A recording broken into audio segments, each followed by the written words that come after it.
আসসালামু আলাইকুম, কেমন আছেন সবাই? আশা করছি দেশ এবং দেশের বাইরে যে যেখান থেকে বসে আমার আজকের ভিডিওটি দেখছেন, আল্লাহর রহমতে সবাই সুস্থ আছেন, ভালো আছেন। আলহামদুলিল্লাহ, আমরাও ভালো আছি। নতুন আরো একটি ভিডিও দেখার আমন্ত্রণ জানাচ্ছি। আশা করছি আমার আজকের ভিডিওটি আপনাদের কাছে ভালো লাগবে। প্রতিদিনের মতোই সকাল সকাল কাজে লেগে গেলাম। কখনো সকালের নাস্তা দিয়ে, কখনো বাচ্চাদের খাবার দেখিয়ে, কখনো বা বাচ্চাদের কাপড় চোপড় আয়রন করা দিয়ে। তা আজকে হচ্ছে আমার ছেলে বলতেছে ওর পাঞ্জাবিগুলো নাকি সব পুরনো হয়ে গিয়েছে, এগুলো কিভাবে নতুন করা যায় সেই সিস্টেমটা বের করে দিতাম। তো কি আর করব, আমি তো মা, আমাকে টেকনিক বের করতেই হবে। তা আমি হচ্ছে চিন্তা করলাম একটু আয়রন করে দিলে কাপড়টা কুচকানো ভাবটা চলে যাবে আর দেখতে একটু নতুন লাগবে। তো যে কাজ, যে ভাবা সেই কাজ, সেটাই করে নিলাম। ছেলে তো মহা খুশি, বললো এটাই আমার নতুন পাঞ্জাবি। যাক আলহামদুলিল্লাহ, ও অল্পতেই সবসময় খুশি থাকে আমার মতোই। আল্লাহ তাআলা যেন ওকে নেক আমল, নেক হায়াত দান করে। সবাই দোয়া করবেন ওর জন্য। এখন ছেলেকে পাঞ্জাবি পরিয়ে দিচ্ছি আর ওকে মাদ্রাসায় দিয়ে আসতে হবে। টাইমের আগে যদি দিয়ে আসা না যায়, ওদের মাদ্রাসা থেকে কমপ্লেন করে এবং অফিস রুমে নিয়ে ডেকে গিয়ে জিজ্ঞেস করে আপনারা কি ফজরের নামাজ আদায় করেন নাই। তখন কিন্তু ভীষণ লজ্জাজনক, আমি যে নামাজটা আদায় করছি তখন তারা বিশ্বাস করে না। তো যাই হোক, ছেলেকে দিয়ে এসে দেখি যে বেচিং এর অবস্থা পুরোপুরি খারাপ। আরো অন্যান্য কাজ ছিল, সেগুলো করেছি। বিছানা দ্বারা মানে বিছানাগুলো ঝাড়পোছ করে নিয়েছি, ঘর দুয়ার ঝাড়ু দিয়ে নিয়েছি। আর এখন হচ্ছে বেচিংটাকে একটু পরিষ্কার করে নেব। এই যে বেচিং এর এই অবস্থা, এটা কিন্তু আমি আসার পরে হয় না, এটা আমি আসার আগে থেকেই। একটা বাজে পরিস্থিতি ছিল এই বাসাটা। যাই হোক, কিছুই করার ছিল না, যেহেতু আমি বাসাটা নিয়েই ফেলেছি। এখন আমাকে এগুলা ঘষে মেজে যতটুকু সম্ভব ওইভাবেই থাকতে হবে পরিপাটি করে। আর আমরা নারী, আমরা চাইলে সবই পারি। আমরা পুরাতনকেও নতুন করতে পারি, তাই না? তো যাই হোক, বেসিন পরিষ্কার করতে করতে কিছু কথা বলে নিচ্ছি। এই যে স্বামী নামক শব্দটা, এই লোকটা যতটা আপন, আমার মনে হয় তার চেয়ে বেশি পর।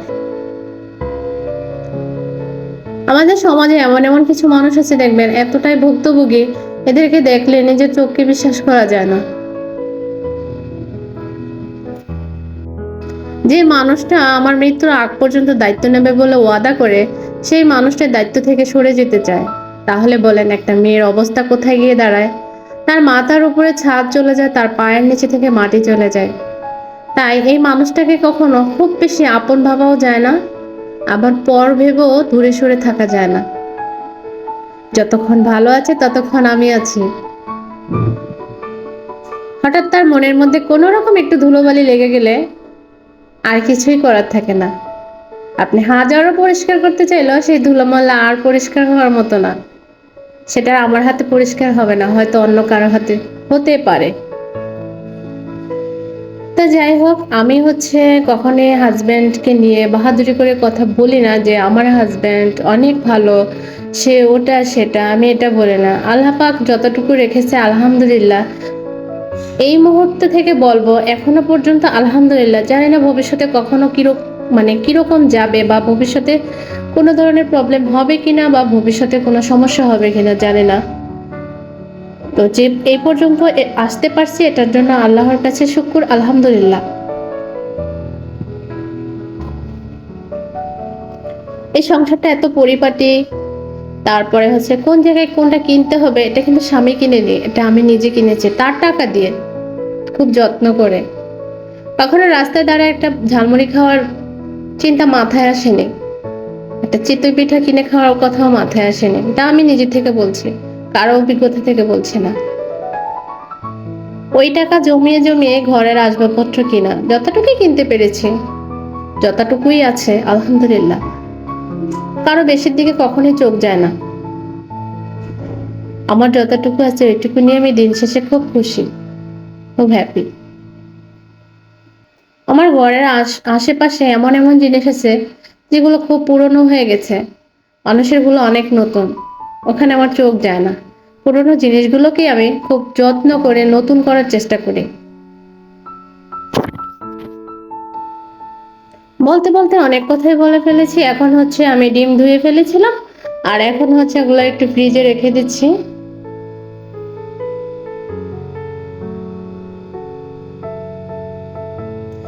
রাজকন্যা এসে হচ্ছে দেখেন ওই যে ফ্রিজের মাঝখানে উকি ঝুঁকি মারছে, একটু চান্স নিতে চাচ্ছে সে ফ্রিজে ঢোকার জন্য। তো সেই চান্সটুকু আর তাকে দেওয়া হয়নি, তাই আমার কাছ থেকে একটু সরে গেছে। আর এখন হচ্ছে কিছু কাঁচামরিচের বটা ছাড়িয়ে নেব।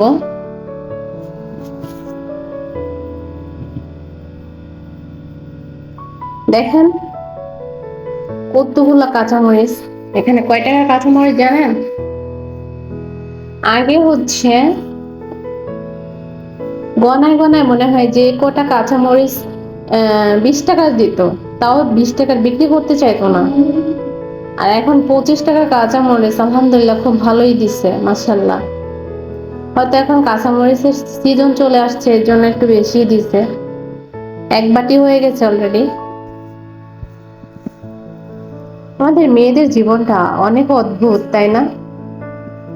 বাবা মায়ের ঘরে কতই না ভালো ছিলাম, কোনো কষ্ট, কোনো দুঃখ, কোনো যন্ত্রণাই ছিল না।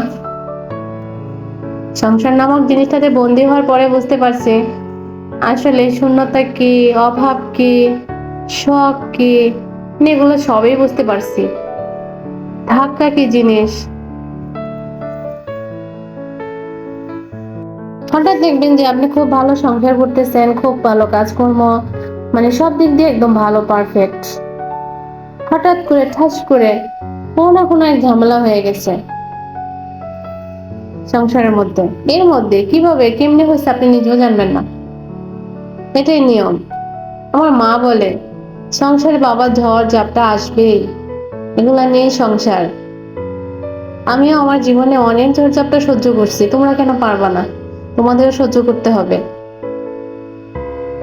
সেই তো নারী যে সহ্য করে সংসারটা টিকিয়ে রাখতে পারে, যার ধৈর্য আছে। আর যার ধৈর্য নাই সে সংসার ছেড়ে চলে যায়, আমি পারবো না, হাল ছেড়ে দেয়। তার জীবনে অনেক পস্তানি আছে। তুমি যদি এখানে এইটুকু কষ্ট সহ্য করতে পারো, তুমি সাকসেস। একটা মানুষ বাঁচে কত বছর? অলরেডি তোমার বয়স 25, 26, 27 এরকম হয়ে গেছে। আমিও মৃত্যুর মুখোমুখি দাঁড়িয়ে আছি। এভাবেই জীবন যাবে। এখানে দেখছেন না পানি, ছেলের জন্য দেওয়া হয়েছে গরম পানি, ওকে গোসল করানোর জন্য। ও হচ্ছে টনসিলের সমস্যা আছে ওর, যার কারণে ঠান্ডা পানি দিয়ে গোসল করাইতে পারি না, গরম পানি দিয়ে গোসল করাইতে হয়। আর কেন জানি ওর এই টনসিলের সমস্যা থেকে মানে ওর 12 মাসই হচ্ছে ঠান্ডা লেগে থাকে, সর্দি থাকে। অপারেশনের কথা ডাক্তার একবার বলছিল, কেন জানি আবার অপারেশন মানে পিছিয়ে দিছে, বলছে যে এখন করানো যাবে না, ওর বয়স মিনিমাম 10 বছর হোক তারপরে। ডাক্তারের কাছে জানতে চাইছিলাম, তখন ডাক্তার বলছে যে ওর হার্টবিট প্রচুর দুর্বল।